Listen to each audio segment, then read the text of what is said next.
निरंकुश अधिकारियों को बता देना चाहते हैं कि यदि हम निरंकुश हो गए तो उनको कोई बचा नहीं पाएगा।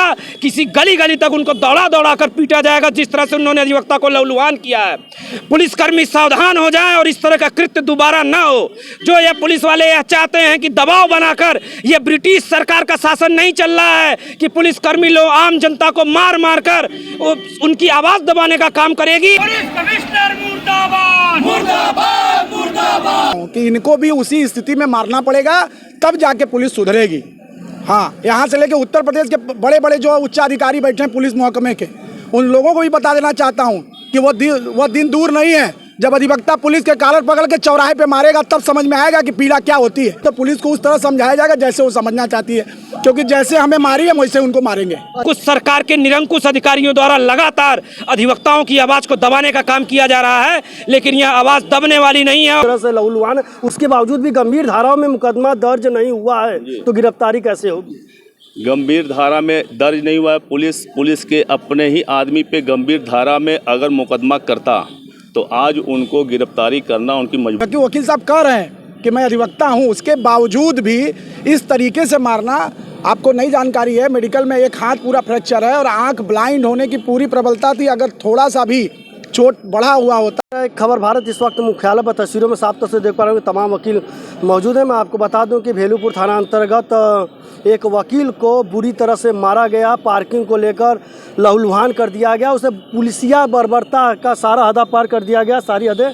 जैसा कि वकीलों का आरोप है, यहाँ पे तमाम वकील हैं जो लगातार विरोध कर रहे हैं। इनसे बातचीत करते हैं कि आखिरकार इस मामले में अब तक क्या कुछ कार्रवाई हुआ है। वकील साहब, जैसा कि आपने देखा कि जैसा आरोप लगा कि भेलूपुर थाना अंतर्गत एक वकील साहब को, शिव प्रताप सिंह को बुरी तरह से मारा गया, लहूलुहान कर दिया गया, ऐसा आरोप है। उसके बावजूद भी अभी तक कार्रवाई नहीं कुछ हुई, क्या कुछ मामला है? आरोप नहीं है, ये घटना कारित उनके द्वारा किया गया, फुटेज में भी है। और एक सबसे महत्वपूर्ण बात यह है कि वहाँ के SHO महोदय भी वहाँ उपस्थित थे, जिनके मोबाइल से रिकॉर्डिंग भी हो रहा था। उसका आधा फुटेज वायरल हुआ है सोशल मीडिया के माध्यम से, पता चला आधा जिसमें वकील साहब अग्रेसिव है वो वीडियो दिखाया जा रहा है, और उसके आधे वीडियो को नहीं दिखाया गया क्योंकि SHO महोदय का भी कहीं ना कहीं संलिप्तता उसमें है। और पुलिस एकदम निरकुंस हो चुकी है अधिवक्ता का नाम सुनते ही, जबकि वकील साहब कह रहे हैं कि मैं अधिवक्ता हूं, उसके बावजूद भी इस तरीके से मारना। आपको नई जानकारी है, मेडिकल में एक हाथ पूरा फ्रैक्चर है और आंख ब्लाइंड होने की पूरी प्रबलता थी। अगर थोड़ा सा भी चोट बढ़ा हुआ होता है, आपकी मंशा स्पष्ट है कि हमारा कोई अस्तित्व नहीं है, तो हम आपके अस्तित्व को ही समाप्त कर देंगे। कि इनको भी उसी स्थिति में मारना पड़ेगा, तब जाके पुलिस सुधरेगी। हाँ, यहाँ से लेके उत्तर प्रदेश के बड़े बड़े जो उच्चाधिकारी बैठे हैं पुलिस महकमे के, उन लोगों को भी बता देना चाहता हूँ कि वो दिन दूर नहीं है जब अधिवक्ता पुलिस के कॉलर पकड़ के चौराहे पे मारेगा, तब समझ में आएगा कि पीड़ा क्या होती है। आज हम उस पीड़ा से गुजर रहे हैं कि आप पिछले 2 दिनों से इतने बड़े भ्रांत परिवार के वो ऐसे व्यक्तित्व हैं कि वो मतलब एब्यूज लैंग्वेज किसी से प्रयोग ही नहीं करते। ऐसे व्यक्ति के साथ बर्बरता हो रहा है।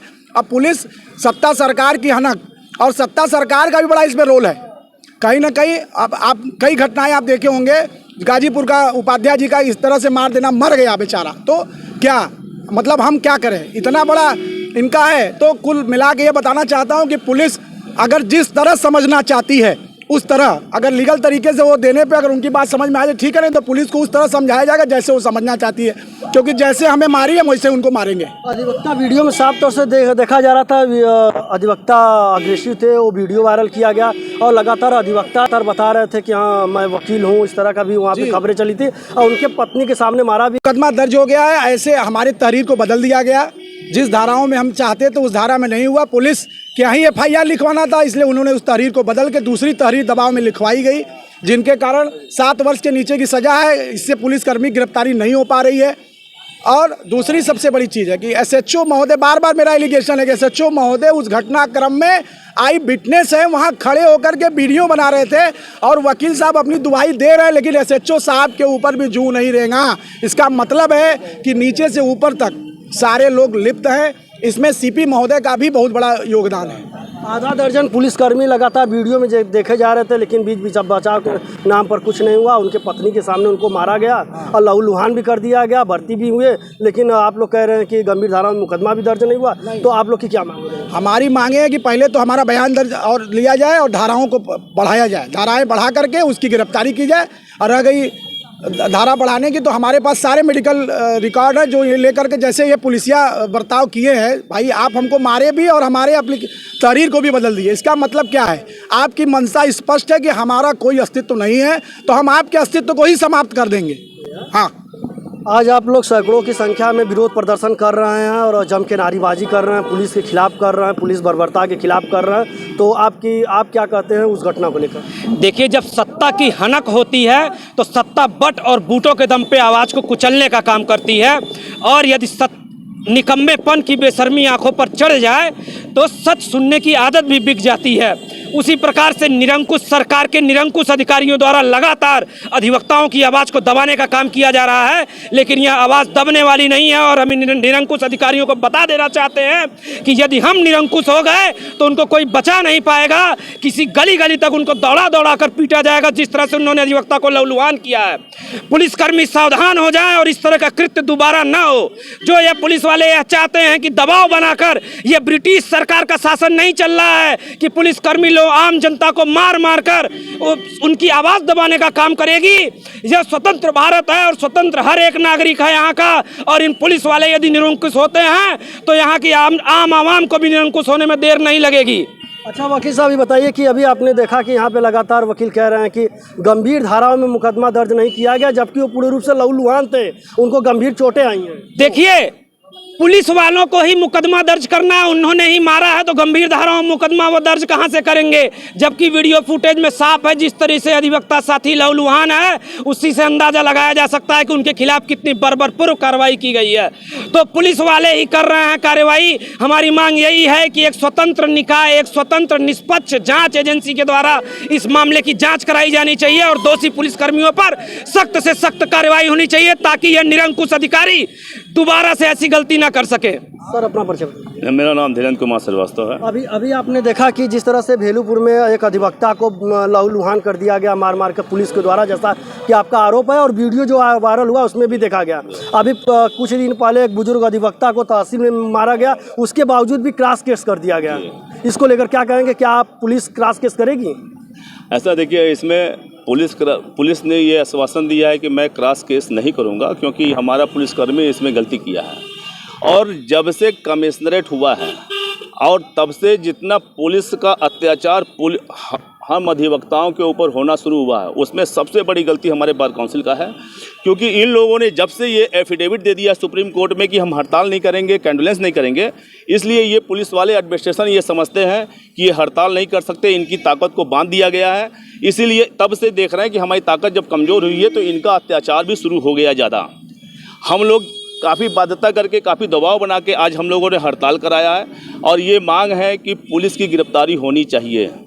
और कमिश्नरेट में पूरा पुलिस प्रशासन निरंकुश हो चुका है। इस कमिश्नरेट में आए दिन पुलिस के द्वारा अधिवक्ताओं पे बराबर अत्याचार हो रहा है। इसके लिए जब तक हमारे बार से हमारा मांग है कि जब तक ये हमारी मांग गिरफ्तारी तक है, गिरफ्तार नहीं होगा, तब तक यह आंदोलन अनवरत चलता रहेगा। वकील साहब, लेकिन जैसा कि आरोप लगाए यहाँ के वकील साहब लोग, और वीडियो में भी देखा गया कि बुरी तरह से लहूलुहान, उसके बावजूद भी गंभीर धाराओं में मुकदमा दर्ज नहीं हुआ है, तो गिरफ्तारी कैसे होगी? गंभीर धारा में दर्ज नहीं हुआ है। पुलिस के अपने ही आदमी पे गंभीर धारा में अगर मुकदमा करता तो आज उनको गिरफ्तारी करना उनकी मजबूरी बन जाती।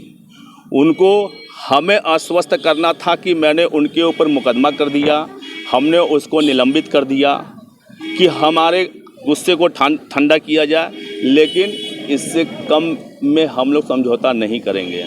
उनकी गिरफ्तारी हमें चाहिए। अब लगातार वकील लोग कह रहे हैं कि हमारे पर टारगेट किया जा रहा है। तहसील में अभी लेखपालों के द्वारा मारा पीटा गया, फिर उसके बाद कल की घटना है मिर्जा मुराद और बड़ा गांव, 2 थाने। मिर्जा मुराद में पवन चौरसिया जी का मामला और मोहित सिंह का मामला बड़ा गांव। अब सोचिए कि अपनी बात रखना भी पुलिस के सामने अधिवक्ता के लिए भारी। अच्छा, सबसे बड़ी चीज़ आप जान लीजिए कि वकील पुलिस का कोई उस तरह का मतलब नहीं, कोई मतलब ही नहीं उनके पास जाने का। फिर भी हमारा एक अपने क्लाइंट के प्रति या अपने व्यक्तिगत कार्य के लिए मैं उनसे वार्ता करने जाते हैं। न्याय से उम्मीद पुलिस से नहीं है मुझे, ना वो न्याय देने के सक्षम अधिकारी हैं, लेकिन अपनी बात रखना और अपने आप को बताना भी उनके लिए दुर्लभ हो चुका है। वो किसी भी परिस्थिति में अधिवक्ता से बड़ा आक्रोशित होते हैं। क्या आप लगातार पुलिस अधिवक्ताओं को भी टारगेट कर रही, जैसा आपका आरोप है, जैसा आपके सवाल है? पुलिस हमेशा वकीलों को टारगेट कर रही है, इसमें कोई दो राय नहीं, क्योंकि आपको लगातार कई घटनाएं आपको मिल रहा है, प्रतिदिन 1-2 घटनाएं हो रही हैं। हाँ, और अधिवक्ता परिवार उनको उस तरह से जवाब देने के लिए ज़मीन पे आएगा। अभी मैं आपको बता दूं, कचहरी में लगातार अधिवक्ता नाराबाजी कर रहे हैं और लगातार नारेबाजी में वो मुर्दाबाद के नारे भी लगा रहे हैं। उन्होंने मांग किया है कि जल्द से जल्द गिरफ्तारी हो। जिस तरह से भेलूपुर अंतर्गत अधिवक्ता को बुरी तरह से मारा गया, लहूलुहान किया गया, आगे हम गिरफ्तारी की मांग करते हैं। मिलते हैं अगले खबर के साथ, तब तक के लिए नमस्कार, धन्यवाद।